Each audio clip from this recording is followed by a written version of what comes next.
Hey everyone, welcome back to the Founder Series, where we talk about the business of medicine, the biology of midlife, and how to build a life and body that carry you into your next decades with confidence. I'm Dr. Rebecca Hurdle. I'm a board-certified osteopathic family medicine physician, a certified menopause practitioner, and founder of Osteopathic Midlife Health, where we care for patients virtually across multiple states. Hey everyone, welcome to the Founder Series. I'm Dr. Hurdle, and today I'm going to talk about something that I've been wanting to kind of talk about for a while. And, just kind of an honest, direct discussion about something I think that, physicians experience every single day, but really rarely say out loud, right? So we're going to talk about money. And we're going to talk about autonomy. Specifically, we're going to talk about the gap between what the public thinks physicians earn and what the financial reality of medicine actually looks like from the inside. And then we're going to talk about a question that I'm not sure that anybody really directly comes out and says, but I think it's been thought about and I think it's insinuated. And the question is it legal or not to take insurance? And that question and what it reveals about how conditioned we've all become. So I'm really excited to get into this. I've been sitting with two pieces of writing that I think kind of frame both of these topics better than anything I've read in a long time. Just very short, to the point articles that really resonated with me. And I'll be referencing them throughout. So let's get into this. One of the sentences that kind of stopped me as I was reading this was that to your patients, you are wealthy, but to the healthcare system, you are a line item. I like to call it a hamster on a wheel. And both narratives exist, however, at the same time. Read that again. To your patients, you are wealthy, but to the healthcare system, you're a line item. Both at the same time. And I don't think most people outside of medicine really understand how precisely that captures, what it feels like to show up to work as a physician now, here. So on the one side, you have patients who see the degree, the title, the office, and assume that you have no financial worries. And then on the other side, you have an institution that sees your real output, your contract renewal dates, and your cost per encounter. And neither version sees you as a full human being operating inside a generally complex financial reality. And you navigate both of those projections every single day. So let me say this clearly, what I think needs to be said more often. Yes, many physicians earn well, and they should. The responsibility is immense, you guys, right? The training is long. The stakes are high every single day. But here is what the outside view almost always misses, that the income does not automatically translate into security, into autonomy, or leverage. Those are three very different things. And physicians frequently have far less of all three than the exact salary number suggests.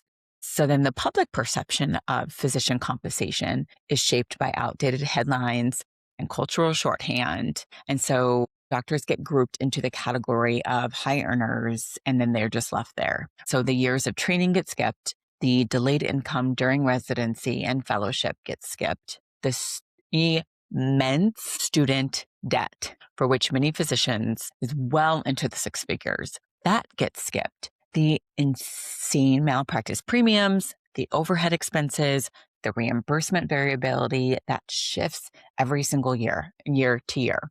None of that enters that conversation. So from the outside, it can appear very simple, right? Doctors make a lot of money. And from the inside, the picture is layered. I just think in most ways that people never really see or understand because we're just not supposed to talk about that, right? So let's talk about the employed setting, because this is where the majority of physicians find themselves today, especially early in their careers, right? So I have a third year medical student. You all know that. And so I'm really trying to educate her on this. And I want to be specific about what's actually happening inside a lot of those arrangements, because I think the word employed implies a kind of stability that isn't necessarily always there. So compensation in an employed settings is often tied to productivity matrix. And I'm like being generalized here, okay? So RVU thresholds, panel sizes, patient satisfactory scores, and those metrics shift. Annually, sometimes more often, the base salary may feel solid until the contract comes up for renegotiation. So incentive structures also get adjusted. Thresholds increase, benefits change quietly, and what felt like a stable arrangement can perhaps starts to reveal itself as something a little bit more conditional. And it can happen just quietly and quickly. Like, in all honesty, you're working and you're maybe having a family and you're just busy doing all the things. And then all of a sudden you're like, wait a second, what's actually going on here? And here's the thing about conditionality. It's rarely announced directly. So it shows up in the language of efficiency, right? So strategic restructuring, realignment, service line adjustments. And these are the phrases that precede a non-renewal, like a clinic closure, a staffing change, right? So all of a sudden, maybe your clinic closes and now you get moved somewhere else. Okay.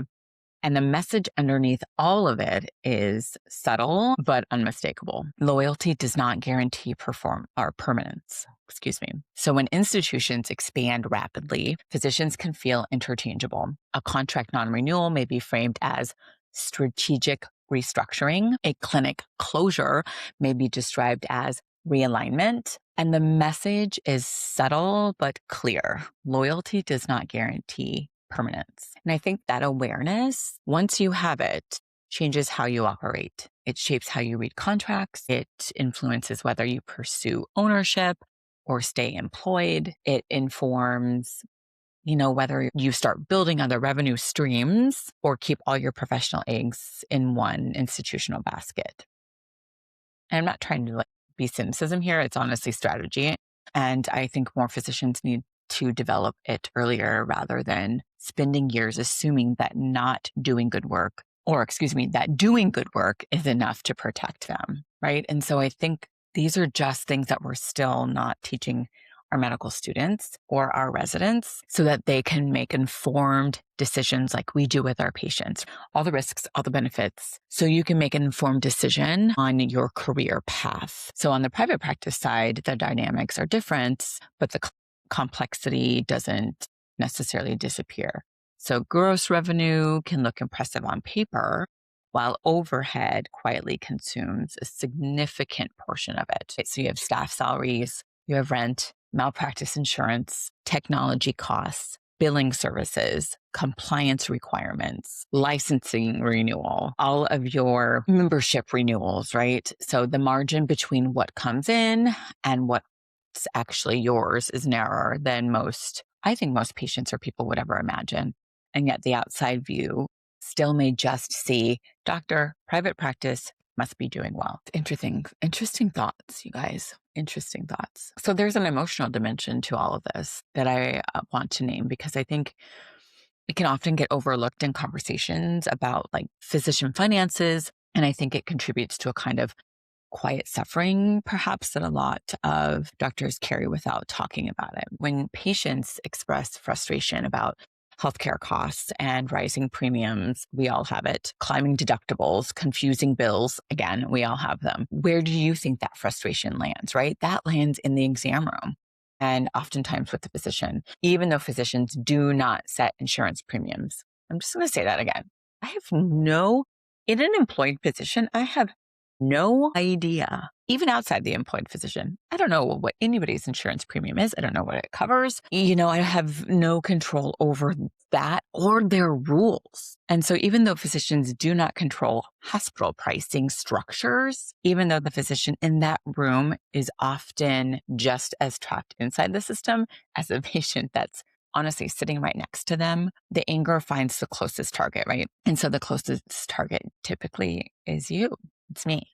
And we get it. So you absorb that. And then you walk out of that room and into a meeting, perhaps where an administrator explains that the service line is being restructured for efficiency. And you sit there knowing that the revenue deriving that decision flows directly through your clinical labor, but that your input into how it's deployed is limited. So you're simultaneously blamed is kind of a serious word, but we'll use it. Blamed for the cost of healthcare by patients and treated as an interchangeable revenue unit by institutions. So I want to read one more line from the piece that I've been referencing because I think that it captures this split pretty well. It becomes difficult to reconcile the trust patients place in you with the transactional frameworks governing your labor. So that's it.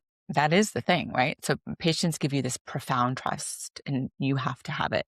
And we literally take that patient's trust in you is just it's your framework, period. And that's very, very important to me. And the institutions give you a productivity target, and you are expected to perform at the highest level inside both of those realities simultaneously and without complaint, without acknowledgement that the gap between them is real and it's hard. And so none of this is about like being a victim or victimhood. I do want to be clear about that. But the piece I'm drawing from says it really well in that article that the physician compensation reality is neither victimhood nor extravagance, but that it is complexity. And complexity, that is the word. And understanding that complexity and naming it clearly, thinking strategically about it is not complaining. It's really how you protect yourself, your career, and ultimately your ability to, to keep showing up for the patients over the long haul. And I think these types of things need to be taught to our students, not only in medical school and in residency and over, but I really do feel like these are just things that someone is not teaching them on purpose. Okay, so let's shift to the second big idea I want to explore today. And I'm going to start with a question. So a real question, not rhetorical, not as a provocation, but just generally, and maybe not even the blatant question itself, but if you are a cash-based practice owner, has anyone ever said to you, is it not taking insurance illegal? So I've been thinking about that question. And it's interesting how I've encountered it because it's not been directly like that. But I do believe it's been insinuated, and not because it's outrageous, but because of how completely natural it probably feels to someone, as if healthcare only exists if a middleman signs off on it, as if a transaction between a patient and a physician requires institutional permission before it can be legitimate. Think about that. I can only see you and bill for what I did if somebody else tells me that I can. And then they set how much that is. And I need to pay them. We both need to pay them to tell me how much I can charge and how much they can charge you, but then how much I get from that charge because it's not the entirety. And so the response to that question, I think, is most important isn't a legal explanation, right? It's this. That reaction says more about our system than the legality, right? So let's think about that, honestly.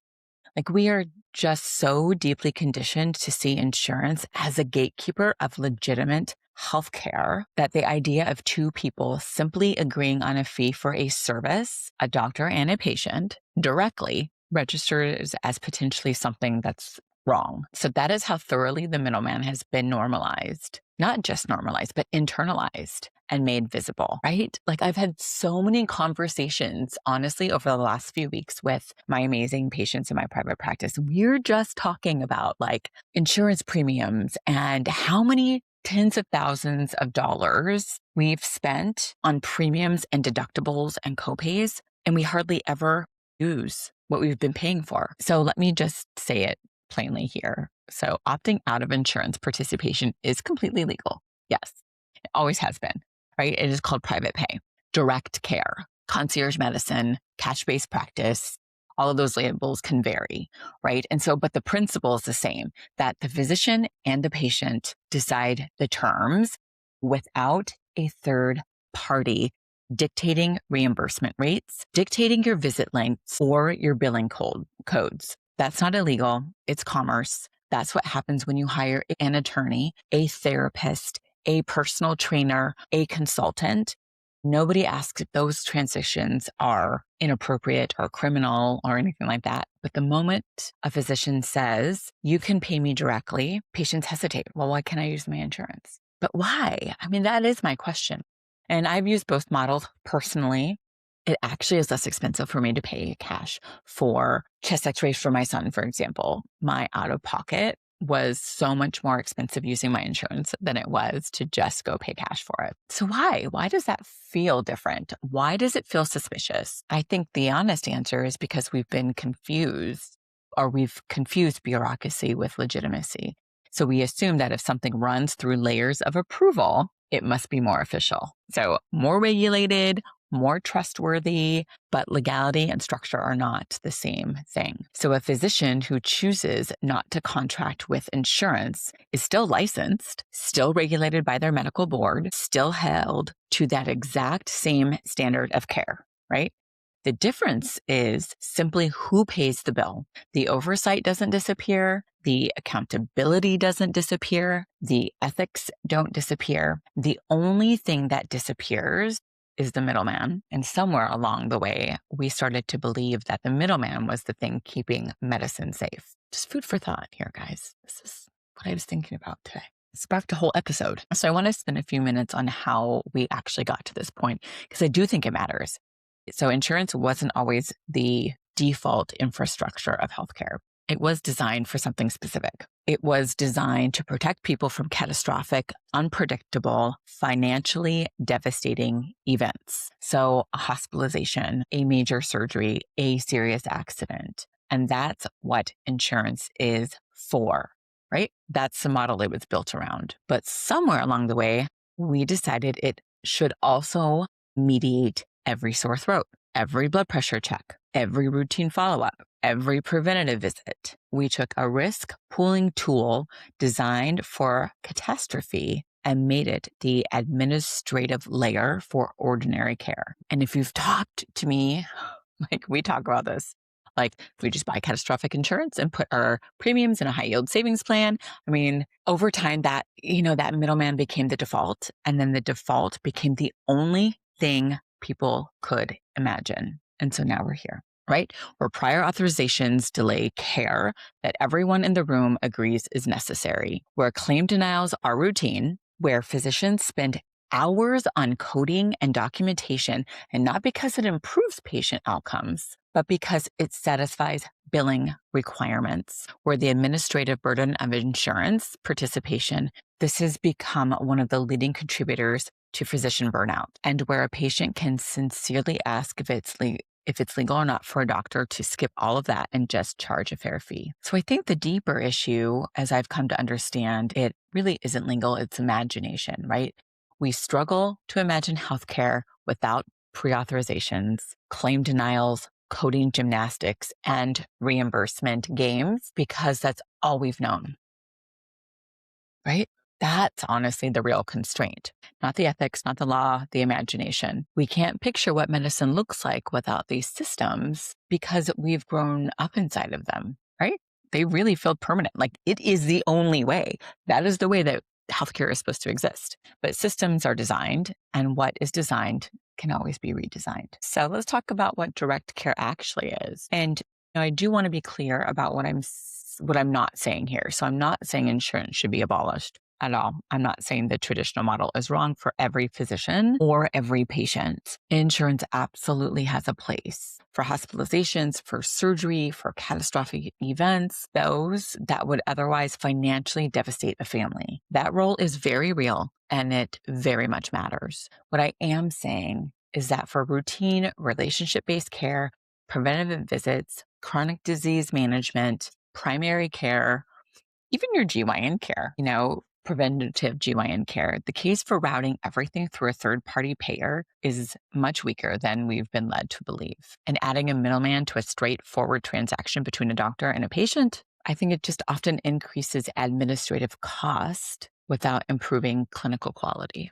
I just think that's worth questioning just a little bit. So direct care models, whether that's direct primary care, concierge practice, a cash-based specialty care, or any variation of private pay are not fringe. They are not underground. They are not unethical. They are simply one model. And this is, and they are a model where the physician sets a transparent fee or a program or whatever that is, and the patient pays it directly. And the relationship between those two people is not filtered through an insurer's reimbursement schedule or an insurer's authorization process. I do also want to address the equity question because I know it comes up here. There is a real and fair concern that cash-based or concierge models serve patients who can afford to pay out of pocket and leave everyone else behind. And that concern deserves to be taken seriously. It's not an argument against direct care existing. It's an argument for building systems that ensure access income levels. Direct primary care models, for example, often have monthly fees that are lower than a single copay under traditional insurance. And the economics are not always what people assume. So anyway, really the point isn't that every physician should go direct pay tomorrow. I think the point is that the option exists. It is legal. It is absolutely legitimate.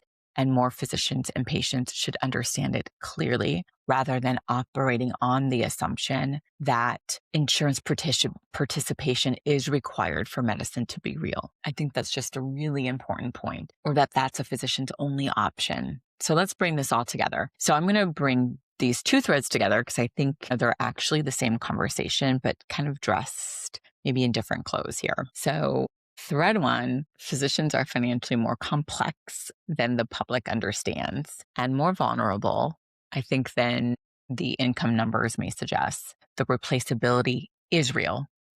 The overhead is real. The shifting metrics are real, and the psychological burden of absorbing public resentment about healthcare costs while being treated as an interchangeable productivity unit is absolutely real. And then thread number two, the middleman model that governs most of American healthcare is not inevitable. It is not legally required. It is a structure we built and a structure we normalize, really to the point that its absent feels suspicious, right? And so both threads point in the same direction toward physicians understanding the systems that they operate in with more clarity, more strategy, and I think, more willingness to imagine alternatives, right? The piece that I've been quoting today closes with this, that you are neither character nor cog. You are a highly trained professional operating at the intersection of public perception and institutional economics. Patients may see the salary, the systems may see the revenue. You live the nuance in between. I am going to reference both of those articles, and they were really, really great. And so anyway, again, I read them both, and then it was the inspiration for this podcast today. So you do live in the nuance in between. That's the thing I want you to take from today's episode, and not outrage and not grievance, but clarity. And I think the clarity to see both narratives for what they are. So really they're incomplete projections of a much more complicated reality, and to make decisions from that clearer place about your contracts, about your model, about whether the system you're operating inside is actually serving you, your patients, and the career that you worked this hard to build. This is what I want our future students to ask themselves and to go out with when they are seeking their employment or building a practice. Right. And so the final question I want to leave here is that direct care, is it legal? And we've established, of course it is. But the more important question is the one that the other article ends with, quote, is that maybe the more important question isn't whether it's allowed. Maybe it's why we've come to believe it wouldn't be allowed. So why have we come to believe it wouldn't be? What does that actually reveal about how thoroughly we've absorbed the rules of a system that was designed around somebody else's interests? And once you see that clearly, what do you do with it? That's what I'm sitting with you today. And I hope you are too. So that's a wrap on today's episode of the Founder Series. Hope you enjoyed it. I will link the two articles that inspired this conversation, and I generally recommend reading them in full. They're very quick reads, but very well written. And again, inspired such a thought process that I needed to do a podcast on this. So if this episode resonated with you, share it with a colleague who needed to hear it today. Make sure you subscribe, leave a review, and I'll see you next time. All right, all. If this conversation resonated with you, take a moment to share it with someone who needs to hear it, whether it be a colleague, a student, a woman ready to think differently about her health and her future. If you're watching on YouTube, please make sure to follow, like, and subscribe. It's the easiest way to support this work and helps this content reach more people, more women who need it. If you're listening on Apple Podcasts, please follow the show and leave a review. Those reviews matter more than you realize and help other listeners find the series. You can also follow me across platforms for more education on all the social, Instagram, Facebook, YouTube, LinkedIn, for more education, clinical insights, and founders content. For clinicians, you can earn CME if you listen to this on the Pinnacle app. And if you want to learn more about how we approach midlife care, hormone optimization, metabolic health, you can find me at Osteopathic Midlife Health. So as always, this series exists to help you think differently about your body, your career, and your future. Because the next decades of your life deserve intention, strengths, and clarity. So thanks for being here, and I'll see you next time on the Founder Series.